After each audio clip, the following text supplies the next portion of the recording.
Hey, you guys. Welcome. This is Tamiya Robles. I am a credit repair expert. I am the owner of FixMyCreditNow850.com. I'm also the host of this podcast, Coast to Coast Credit. Welcome.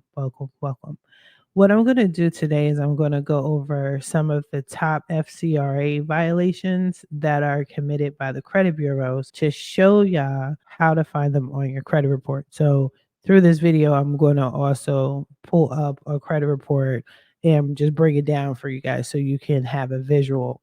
Before we get into that, I just want us to go over a few definitions and rules before we start. Now, I know a lot of y'all may know this already, or you think you have an idea, but I want us to all be on the same page. I want us to be abundantly clear so there's no doubt, there's no question of what is what and what everybody's roles are when it comes to your credit and items being reported.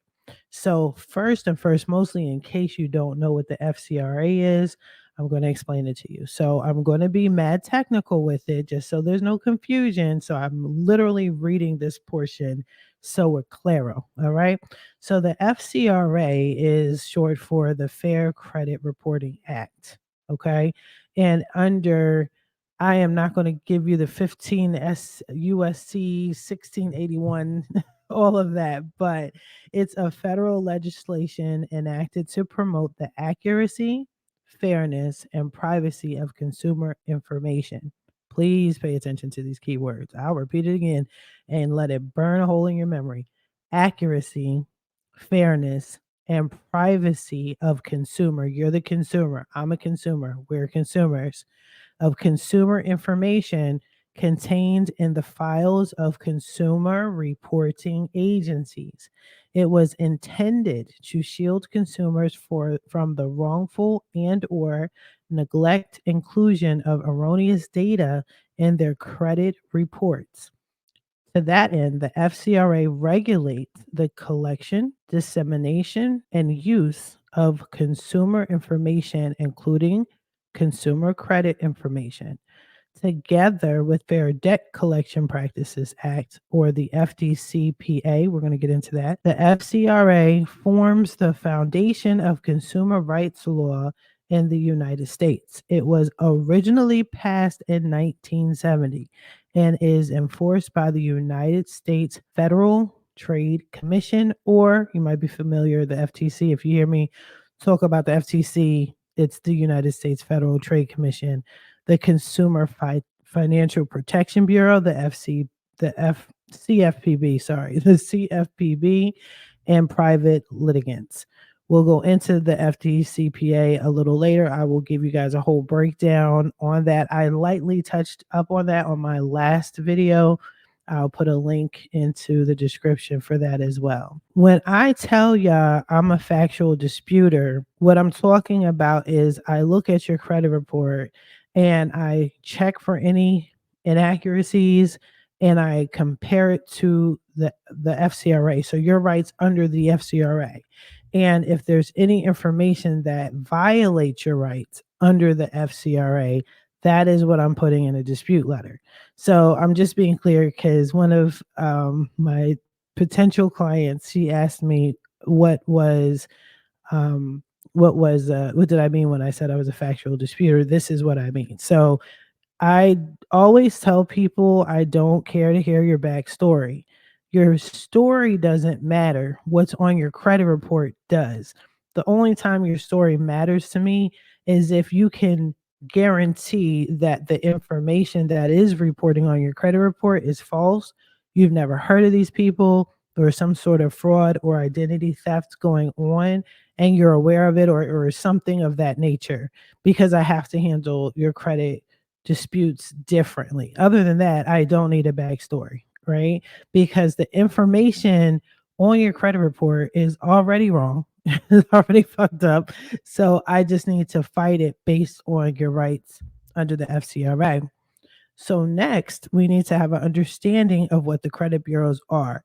So even though I already told y'all there are 63 collection agents, I'm sorry, I said collection agencies. There are 63 credit bureaus out there. 3 of them are well known, which are Experian, Equifax, and TransUnion. Some people do know about Innovis. Some of you guys don't, but Innovis is like the fourth step sister of the three. But it's Innovis is another credit bureau as well. Now, they are data collectors. So the credit bureaus are also called credit reporting agencies, and their job is to compile your credit history based on your credit accounts using your social security number or other information that they provide your credit that will provide your credit information in a form of credit reports.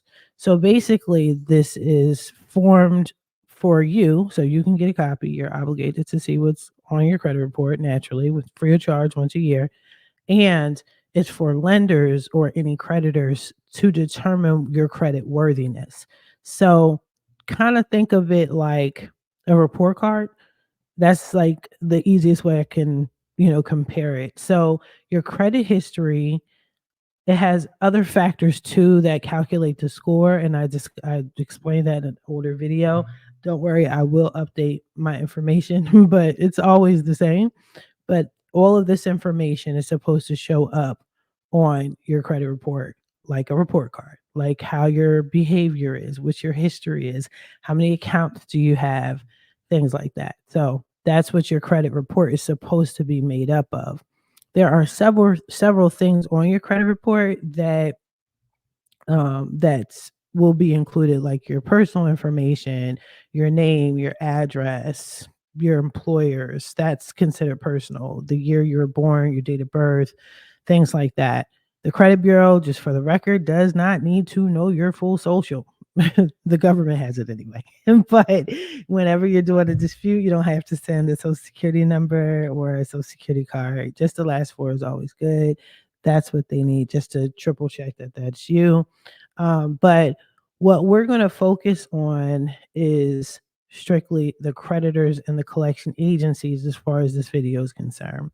The original creditor is the company that gave you your loan or your line of credit, and you'll see that on your credit report. An original creditor, just so you know the difference between a collection agency and an original creditor, the original creditor is the one that gave you that loan and credit, and they can also collect the past due amount from you. So when you look, and I'll show you in a minute, but when you look at a credit report and you see the original creditor, let's say it's Verizon, and you owe them $100, then that original creditor or that creditor alone, because I use both words interchangeably, original creditor in my videos, you'll know I'm talking about that one creditor. The debt is still with the person that gave you that line of credit, Verizon, for example.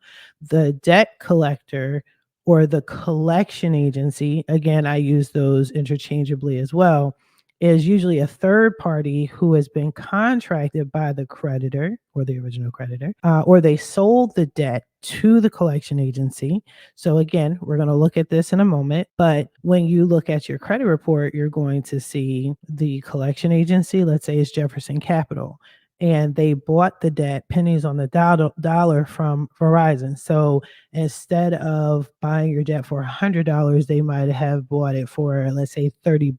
The collection agency or the third party, Jefferson Capital, for example, now put that negative on your account. So they have their own account number. Jefferson Capital owns your debt now, and they want you to pay not just $100, they want you to pay additional fees. So that is going to be on your credit report. So that's what we see on there. And if they sell your debt, I tell you guys all the time, you're not obligated to them. You're no longer, your debt is sold. You owe no one. You didn't ask the third party to step in, but they chose to. That has nothing to do with you. All the more reason to get that off your credit report. Now, on most credit reports, it reflects inaccurate information, which violates your rights under the FCRA, which then causes you to have a low credit score, again, which leads you to being denied for credit. Now, let's go take a look at a credit report right now. I am pulling up a client's credit report now, and I'm just going to make sure I don't show any personal information, so bear with me because I'm not going to immediately show the screen. just so I could bypass their personal information. All right, cool, boom. So now you see their credit report. Looking at their credit report using Smart Credit, I'm partnered with Smart Credit, as you can see on the top. Looking at their credit report, you can see these are the original creditors here. PHH Mortgage Service is the original creditor. They did not sell the debt. This is with them. This is the company that gave them the loan. This is 100% the original creditor. And this is their information. And this is how they're reporting the information to the credit bureaus. If you continue to scroll down, you will see collection accounts. So how Smart Credit breaks their credit reports down is they explain it in multiple ways. So the first layer is the creditor, the original creditor, and he just has a lot of accounts, which is good, but they're negative accounts, but that's neither here nor there. And then you get into the collection agency. Portfolio is actually the third party. So is this company, but you will see the second layer to the credit report under Smart Credit says collection. And here you will find a list of the collection accounts. And if you look at the collection account, you will see this is the third party or the collection agency. However, this is the original creditor right here. It says Cornerstone Credit. Now, I have no idea who Cornerstone Credit is. It says other collection agencies, but that's for here. I don't know. And you don't have to know, right? If you're disputing on somebody's behalf. But no, actuality, none of this matters. None of this should be reporting on the credit report because the debt was sold. So the balance was owed is $1,165. Okay. But there's so many things wrong here because a collection account is paid off, it's closed, it should not report open.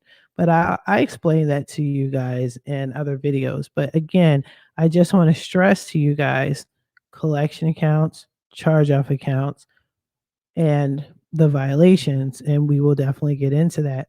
Now, I also wanted to share with you guys the FCRA and the FDCPA. So if you ever wanted to take a look at a summary, not a complete breakdown, but a summary of the FCRA regulations and the FDCPA regulations, definitely check this out.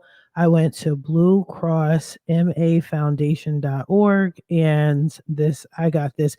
I like how this shows because it's like clear, easy to read, not hard on the eyes, and it's not super dumb long.